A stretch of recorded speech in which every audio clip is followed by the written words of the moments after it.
Look, I have been doing this job for 32 cycles, and I can tell you with absolute certainty that every species breaks the same way. Every single one.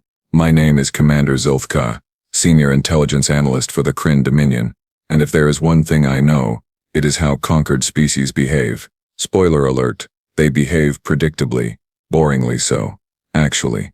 The humans? Oh, they were supposed to be no different, and for the first few months they weren't. Let me back up. When the Galactic Empire first encountered humanity, we did what we always do.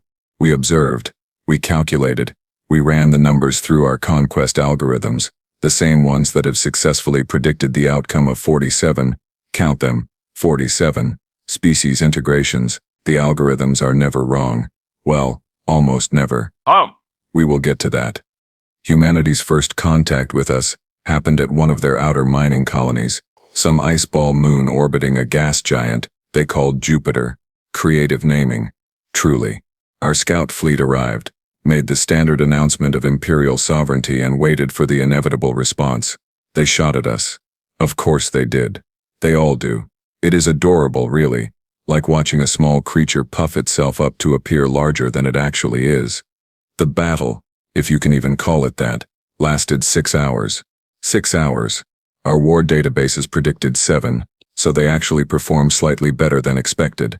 Their ships were primitive. Their weapons were kinetic-based, for the love of the Great Spiral, kinetic weapons, and their tactics were straightforward to the point of being quaint.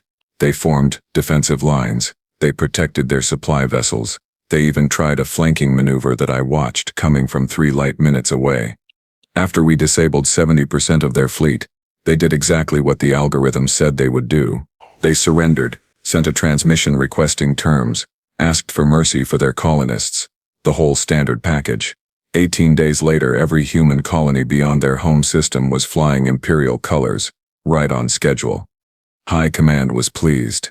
I was pleased. The Emperor himself sent a commendation. Humanity's integration was proceeding according to plan, which meant I could focus on the really interesting cases, like the Vorthan hive worlds that were still causing trouble in Sector 9. But then someone had to go and assign me to Earth. Lucky me. The thing about the Empire's conquest algorithm is that it accounts for everything. Biology, technology level, cultural cohesion, resource distribution, historical conflict patterns, even psychology. When we conquer a species, we know exactly how many troops to station where, how long resistance will last, which leaders to co-opt, and which to eliminate. It has worked flawlessly for 600 standard years. Humans, according to the algorithm, required minimal occupation. Their biology made them weak. They could barely survive on planets that weren't within a laughably narrow temperature range. Their lifespans were so short they barely had time to accumulate wisdom before dying. Their technology was adequate for a pre-Empire species, but nothing impressive. Chemical rockets. Seriously? We stopped using those about 3,000 years ago. The algorithm assigned just 12,000 occupation troops to Earth. 12,000. For a planet of 8 billion. That should tell you how little threat assessment rated them. For comparison, we assigned 80,000 troops to the Quelven homeworld, and they only had 2 billion population. Whole thing till us. Whole thing stew. But the Quelven had natural armor plating and could breathe methane, so you know actual threats. I arrived on Earth 4 weeks after the surrender. My assignment was simple: document humanity's integration, monitor for resistance cells, file weekly reports. Boring work, but someone has to do it. They stuck me in an office in what humans called New York, a sprawling mess of structures that somehow managed to be less organized than a Zarnak hive colony, and those things are literally built by insects. That is where I met Marcus Webb. Marcus was assigned as my liaison officer, which meant he was supposed to help me understand human culture, translate their bizarre idioms, and generally make my job easier. He showed up to our first meeting wearing what he called a suit, which looked uncomfortable and served no apparent protective function. He smiled a lot. Humans do that when they are trying to be friendly. It is unsettling. All those teeth. Commander Zilth'kaa, he said, extending his hand in that weird grabbing gesture they do. Great to meet you. Can I call you Zilth? Mind if I sit? Want some coffee? No? More for me then. He talked like that, constantly, asking questions without waiting for answers, making statements that seemed to have no point, and laughing at things that were not funny. At least I did not think they were funny. Humor does not translate well between species. I trust you will provide accurate information about human governmental structures, I said, ignoring his extended hand. Touching is also weird. Oh, absolutely, Marcus said, dropping into a chair without being invited. Complete transparency. That is our thing now, right? Cooperation, integration, all that good stuff. Your enthusiasm is noted, I replied, pulling up my datapad. Let us begin with population distribution patterns. And that is how it started. Marcus answered every question. He provided documents, maps, census data, anything I asked for. He was almost too helpful, actually, too eager. Go! Too friendly. But I attributed that to typical conquered species behavior. Some go sullen and rebellious, others go overly cooperative. It is a known pattern. During our third briefing, I was explaining Imperial tax structures when Marcus interrupted. So let me get this straight, he said, leaning back in his chair. You guys conquered 47 species, and not one of them thought to just, I don't know, say no? I blinked at him. Say no? Yeah. Like thanks but no thanks, we are good. That is not how conquest works, I explained patiently. Species that resist are subdued. It is efficient. Right, efficient. Marcus nodded, but he was smiling again. Super efficient, like really nailed that efficiency thing. I did not understand why he found that amusing. I still do not, actually. But that was my first hint that something about Marcus Webb, and possibly humans in general, did not quite fit the pattern. He joked, during serious briefings. He asked questions that seemed irrelevant. He was always watching, always listening, always scribbling notes on a primitive paper pad he carried everywhere. At the time, I thought he was just an oddity, an outlier. Every species has a few weird ones. I should have paid more attention. 3 months into the occupation, things started getting weird. Not catastrophically weird, mind you. Just annoying weird. Little things. Insignificant things. The kind of things that individually mean nothing, but when you add them all up, they start forming a pattern that makes your secondary brain itch. First, there were the cargo incidents. Human vessels kept colliding with Imperial supply ships, not crashing, exactly, just bumping into them at inconvenient moments, causing delays, rerouting schedules, generally mucking up the logistics chain. What is being? With raiding schedules, generally mucking up the logistics chain. Every single time, the human captains were deeply apologetic. So sorry, Commander, they would say. Our navigation systems are still adjusting to Imperial protocols. Terribly sorry. Did not see you there. These old sensors are not what they used to be. My bad. Totally my bad. Still getting used to the traffic patterns. Always an excuse. Always plausible. Always perfectly timed to cause maximum inconvenience with minimum actual damage. It was like they were trying to be annoying without being threatening. Then there were the workers. The Empire had contracted thousands of humans to help maintain the occupation stations, mostly doing basic maintenance, cargo handling, data entry, that sort of thing. Simple jobs. Jobs that any conquered species could perform with minimal training. Except humans were terrible at them. Astoundingly terrible. They were slow. They made mistakes. They asked endless clarifying questions. They needed constant supervision. But again, always with explanations. Sorry, Commander. I thought you said Doc 7, not Section 7. My apologies. I was following the old protocol manual, not the updated one. Oh, was I supposed to use the blue form or the green form? They look so similar. I started filing reports.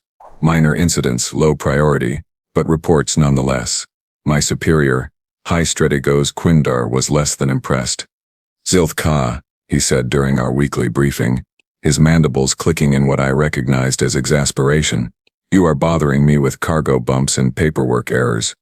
Strategos, the frequency of these incidents is statistically unusual, I replied. The pattern suggests coordination.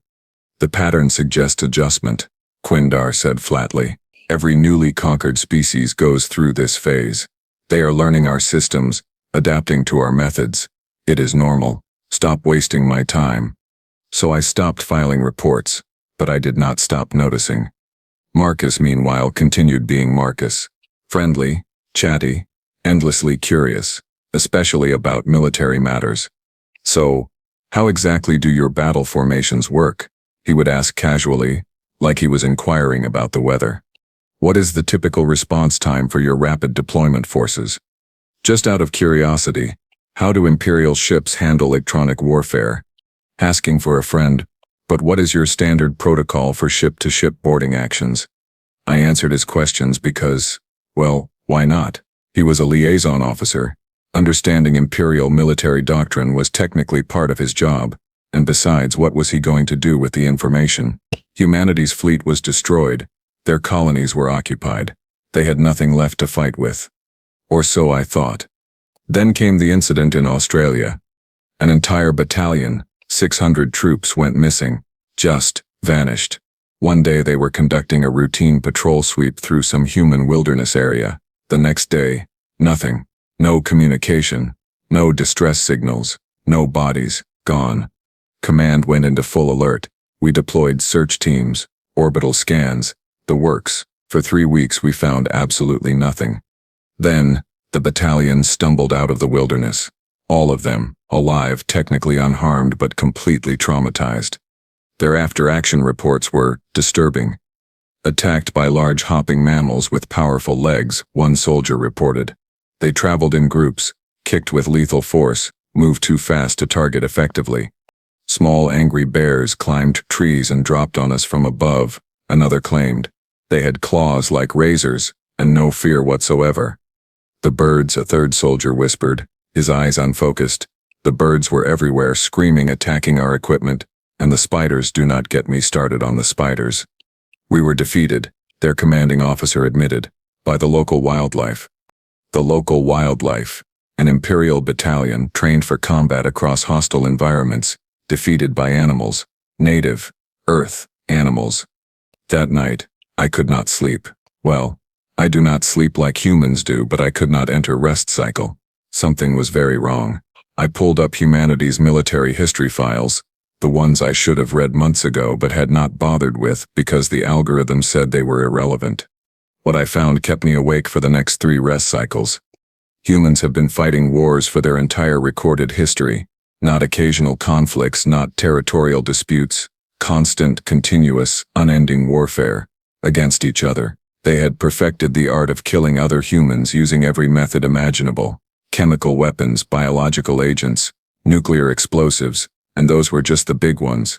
They had thousands of years of experience in small unit tactics, guerrilla warfare, psychological operations, insurgency, counterinsurgency, and something they called asymmetric warfare. They had fought wars in deserts, jungles, mountains, oceans, frozen wastelands, and cities. They had fought wars over resources, religion, ideology, territory, and sometimes just because they were bored. They had fought wars that lasted days, and wars that lasted decades. And they had never, not once in their entire history, stopped fighting. I called Marcus into my office the next morning. "Why did you not mention this?" I demanded, gesturing at the data screens displaying human military history. Marcus glanced at the screens, then back at me, completely unfazed. "You did not ask. Your species has been at war continuously for over 3,000 years. "Yeah," Marcus said, shrugging in that way humans do when they are acknowledging something uncomfortable. "We are working on that whole peace thing. It is a process, takes time, you know." "You fight each other constantly," I said, trying to keep my voice level. "You have developed weapons specifically designed to kill other humans in the most efficient ways possible." "Well, when you put it like that, it sounds bad," Marcus replied, still smiling. "But hey, at least we are good at it, right?" He left my office whistling some human tune. I sat there staring at the data, feeling something I had not felt in 32 cycles of intelligence work. I felt worried. 6 months after humanity's surrender, everything went sideways at once. Uprisings, coordinated, simultaneous uprisings across every occupied human territory. Mars, Europa, Titan, the belt stations, even Earth itself, all at once, all coordinated down to the minute. High Command was not particularly worried. "Thundergub, uprisings happen. Lex, they are in the algorithm. The Empire has procedures for this. You isolate the rebel forces, cut off their supply lines, apply overwhelming force to key positions, and within 2 to 3 weeks the resistance crumbles. Standard procedure. Efficient. Except nothing about these uprisings was standard. The first thing I noticed was how weird they fought. Human tactics made no sense. None.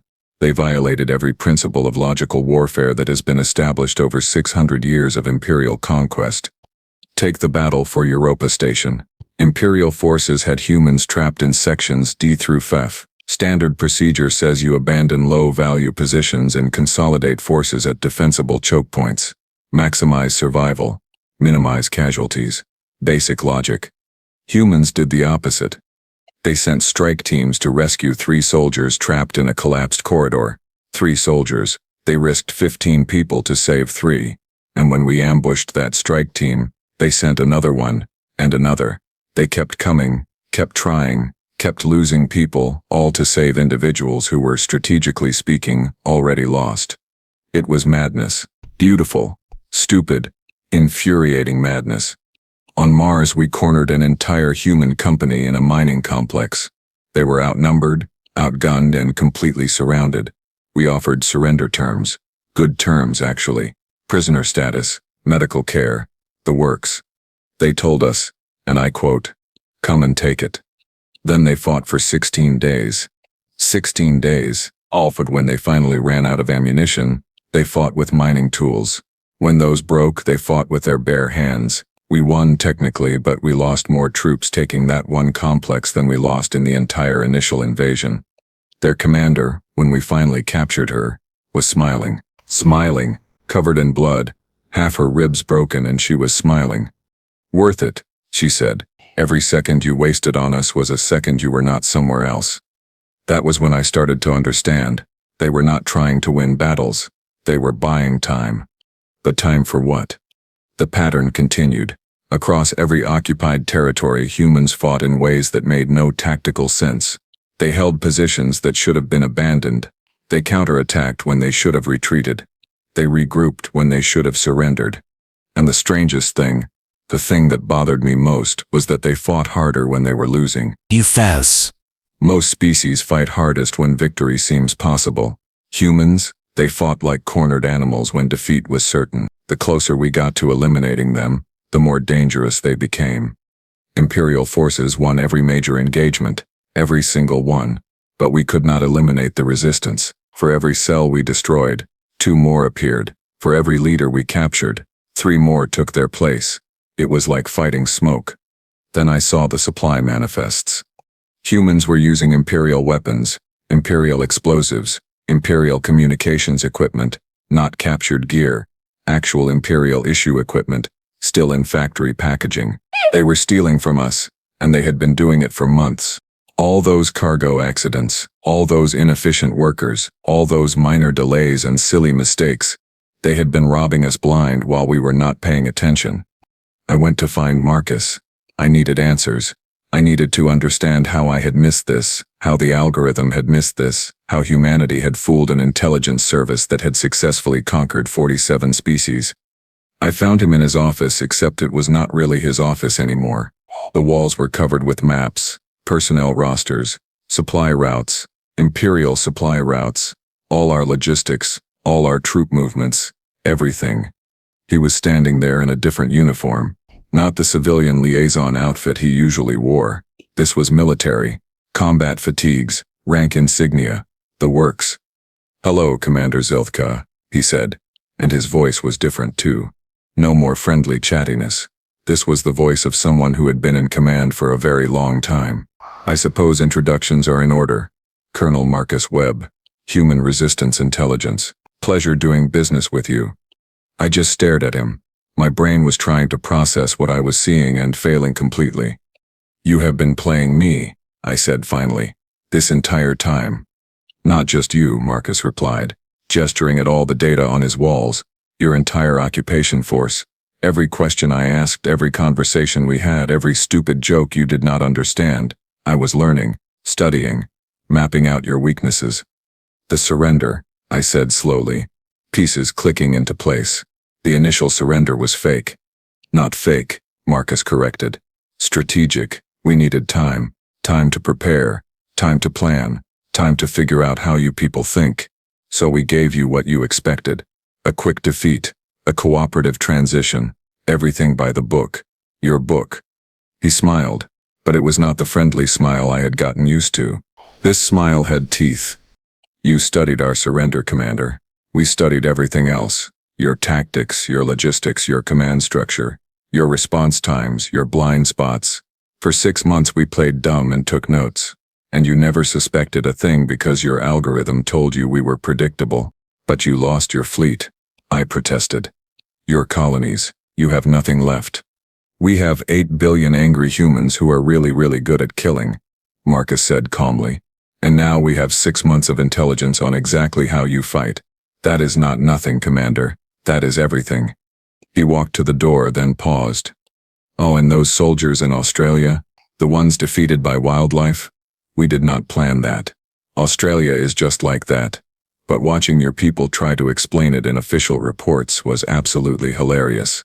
So, thanks for that. Then he was gone, leaving me standing in an office full of evidence that I had been completely, thoroughly, professionally played. The algorithm was wrong. Humans were not predictable. And we were in serious trouble. High Command decided enough was enough. Time to stop playing nice and show humanity what happens when you annoy the Galactic Empire. They assembled a fleet. Not just any fleet. The fleet. 300 warships pulled from stations across 6 sectors. Dreadnoughts, battle cruisers, carriers, the works. The kind of fleet you send when you want to make a statement, written in orbital fire. High Strategos Quindar took personal command. That is how serious this was. When a High Strategos personally leads a punitive expedition, it means someone up the chain is very angry. We will crush them utterly, Quindar announced during the command briefing. Humanity will learn what it means to defy Imperial authority. This will be over in 3 days. The intelligence reports agreed. Humans had maybe 40 functional warships left. 40.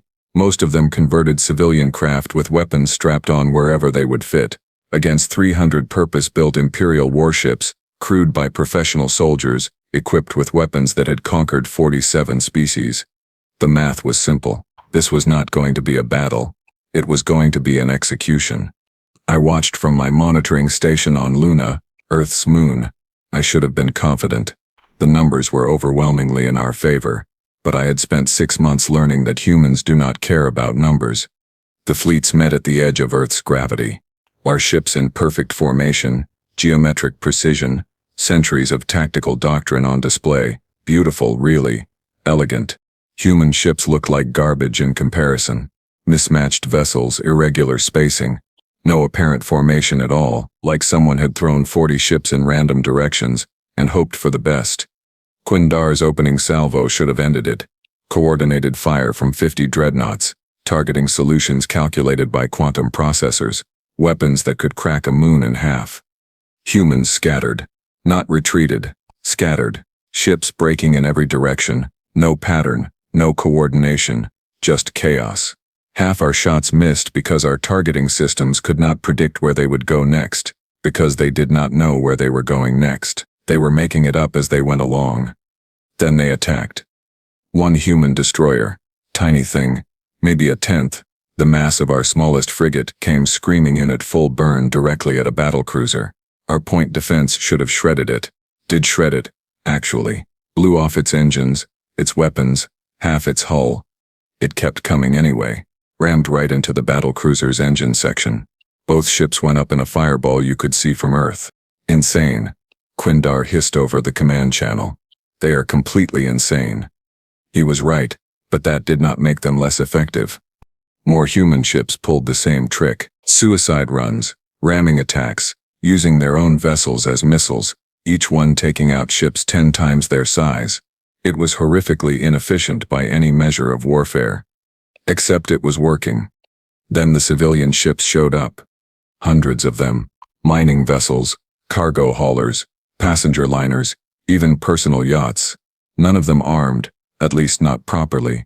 But they swarmed our formation like insects, blocking firing lanes, creating sensor interference, generally making targeting impossible. One cargo hauler, engine shot to pieces, drifting dead in space, suddenly fired maneuvering thrusters. changed trajectory just enough to drift into the path of our flagship's main cannon. The shot that was supposed to destroy a human carrier instead vaporized a freighter full of grain. "They are using civilian ships as shields," someone shouted over the command net. "No," I said quietly, watching the tactical display. "They are using civilian ships as weapons. Everything is a weapon to them." A mining ship, the kind used for asteroid work, came alongside one of our cruisers, too close for point defense. Then it detonated its entire cargo of mining explosives. The cruiser simply ceased to exist. Our formation was collapsing, not because we were losing, we were still winning by every numerical measure. We had destroyed 3 human ships for every one we lost, but we were losing ships, and humans were not stopping, not slowing down, not surrendering. They just kept coming. Then Quindar's flagship was boarded. I watched it happen on the tactical feed. A human assault ship, bleeding atmosphere from a dozen holes, pulled alongside the flagship's docking port, latched on with magnetic clamps. "Boarders," Quindar shouted. "Seal all sections. Activate internal defenses." I pulled up the internal security feeds. Humans came pouring through the breach, all wearing spacesuits. Actual spacesuits, the kind with fabric and glass helmets and oxygen tanks. Primitive equipment held together with hope and duct tape, which is apparently some kind of miracle human bonding material. They should have died instantly. Our internal defenses, automated turrets, blast doors, emergency atmosphere venting, should have killed them all. They kept coming anyway. I watched human soldiers push forward through sections we had deliberately vented to vacuum. Watched them patch holes in their suits with tape and keep fighting.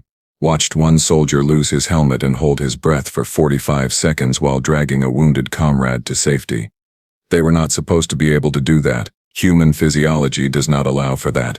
But they did it anyway because apparently humans do not read their own biological limitations manual. Our troops fought well, professional, disciplined, well-trained, but they were fighting in controlled environments, with proper equipment, following proper procedures. Humans were fighting like the universe owed them money and they were there to collect. Quindar's flagship started losing sections. One by one, humans pushed through, secured corridors, established positions. They were winning. On our flagship, with equipment that belonged in a museum. "All ships," Quindar's voice came over the command net. "Strained but controlled, tactical withdrawal. Fall back to rally point Sigma." Withdrawal. We were withdrawing. The Imperial fleet, undefeated for 600 years, was retreating from a force 1/8 its size. I sat in my monitoring station watching our ships pull back, watching humans pursue until they ran out of fuel, watching something that should have been impossible become reality. "They are not logical," I said to no one in particular. "They do not fight logically. They fight emotionally, tribally. They fight like their home is worth more than mathematics. And against all logic, all reason, all tactical sense, it worked. Because sometimes stubbornness beats strategy. The Imperial Council wanted answers, and unfortunately I was the one who had to provide them. Prepare a comprehensive assessment report on the human situation. My orders read, explain how a technologically inferior species with minimal military assets successfully resisted Imperial integration. Report due in 72 hours. No pressure. I had 48 hours before the last Imperial forces evacuated the Sol system. 48 hours to explain 600 years of military doctrine failing against a species that still used chemical propulsion and thought duct tape was a valid engineering solution. I requested one final meeting with Marcus, Colonel Marcus Webb, as I now knew him. He agreed immediately, which should have surprised me but somehow did not. Humans love rubbing victories in your face, apparently. It is a cultural thing. We met in the same office where this whole mess started, 6 months ago. Felt like 6 years. Marcus looked tired. Humans always look tired after fighting, like the act of not dying takes more energy than it should. He had a scar on his forehead that had not been there before, and his left arm was in some kind of medical brace. Commander Zilth'kaa, he said, nodding. Still polite. Humans are weirdly polite even when they are kicking you out of their system. What can I do for you? I had spent 2 days formulating this question. 2 days running scenarios, analyzing data, trying to understand. In the end, I just asked the simple version. Why did you not just surrender permanently? You could have survived under our rule. Millions of your people would still be alive. Your cities would not be in ruins. You could have had peace. Marcus was quiet for a long moment. Then he laughed. But it was not a happy laugh. It was the laugh of someone who has heard a joke that is not actually funny. You know what is interesting, Commander? Humans have been conquered before. Dozens of times, actually. Throughout our history, empires have risen, conquered other humans, established rule, the whole thing. Romans conquered half the known world. Mongols conquered the other half. British conquered a quarter of the planet. All of them thought they had won permanently. He leaned forward and his eyes had that intensity humans get when they are explaining something they consider important. None of them stayed conquered, Commander. Not one. Every single group of humans that has ever been conquered by other humans eventually came back. Sometimes it took decades, sometimes centuries, but they always came back. Always. It is what we do. It is hardwired into us at a level deeper than logic. But we are not human, I protested. We are not conquerors from your own species. Exactly, Marcus said, pointing at me like I had just made his argument for him. That is exactly it. Your empire's mistake, the fatal flaw in your algorithm was assuming we would treat alien conquerors differently than we treat human conquerors. You thought because you were foreign, because you were other, we would just accept defeat and integrate peacefully. He shook his head, smiling that human smile that shows teeth. We do not differentiate, Commander. A boot on our neck is a boot on our neck regardless of how many legs the boot owner has. You could be human, alien, machine, interdimensional energy being does not matter. The response is the same. We do not stay down. We do not accept permanent defeat. We get back up, we learn, we adapt, and we keep fighting until the boot goes away or we do. That is not logical. I said quietly. Survival should be the primary goal. Accepting temporary subjugation to ensure species continuation is the rational choice. Yeah, well, we have never been very good at rational, Marcus replied, shrugging. We think tribally, emotionally, stubbornly. We would rather die fighting than live kneeling.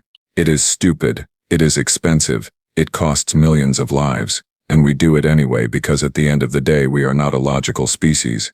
We are a species that looks at impossible odds and says, hold my beer, watch this. I had no idea what beer had to do with anything, but I understood his point. That night I wrote my report. All of it. Everything I had learned, observed, and concluded over 6 months of being systematically outmaneuvered by a species the algorithm said was predictable. My final assessment to the Imperial Council was simple. Humanity cannot be conquered by conventional means, not because they are technologically superior. They are not. Not because they are better soldiers, though they are disturbingly good at violence. Not because they have some secret weapon or advanced tactics. They cannot be conquered because they do not think like any species we have encountered before. They do not follow logical survival patterns. They do not calculate odds and surrender when mathematically defeated. They think emotionally, tribally, in ways that defy our predictive models. Every species the Empire has conquered for 600 years followed a pattern. Resist, calculate the odds, surrender when resistance becomes futile, integrate peacefully. That is the logical progression. Humans do not follow that pattern because humans are not logical about survival. They are emotional about it. They will sacrifice millions to save thousands. They will fight losing battles to buy meaningless time. They will use civilian ships as weapons and call it a valid tactic. My recommendation was unprecedented in Imperial history. Immediate withdrawal from all human territories. Establish humanity as a protected independent species, not allied, not conquered, just left alone. Quarantine them to their own system if necessary, but do not attempt further conquest. Not because humans are superior to us. They are not. We are still more advanced, still more powerful, still capable of destroying them if we commit enough resources. But the cost would be unacceptable. Humanity would make us pay for every meter of space, every planet, every moon, every station. They would turn their entire system into a meat grinder and keep feeding soldiers into it until we ran out of ships or they ran out of people. And knowing humans, they would run out of people before they ran out of willingness to fight. The Imperial Council accepted my recommendation. Not happily, not proudly, But they accepted it because the alternative was spending decades and trillions of resources conquering one stubborn species while 47 other territories needed attention. Humans were not worth the cost. 3 days later, the last Imperial ship left the Sol system. I watched from that ship's observation deck as Earth grew smaller behind us. Human broadcasts were already celebrating, declaring victory, probably already arguing about who gets credit and what to do next because humans cannot stop fighting even when they win. I saw Marcus on one of the celebration broadcasts waving at cameras, looking exhausted and happy and still slightly insane. The galaxy has 47 logical species that calculate, plan, follow predictable patterns, species that surrender when resistance becomes futile, species that prioritize survival over pride, and then it has humans. One completely insane species that looks at mathematical certainty of defeat and says, yeah, but what if we just, did not lose? And somehow, impossibly, infuriatingly, that actually worked. 600 years of Imperial military doctrine, rewritten by a species that still thinks duct tape is proper engineering. The algorithm was wrong. The Empire was wrong. I was wrong. Humans are not predictable. They are not logical. They are not like anyone else in the galaxy. And maybe, just maybe, that is exactly what makes them dangerous. I filed my final report, requested a transfer to literally any other assignment, and tried very hard not to think about what happens when humanity eventually develops faster than light travel and starts leaving their system. That is going to be someone else's problem. I have had enough of humans to last 3 lifetimes.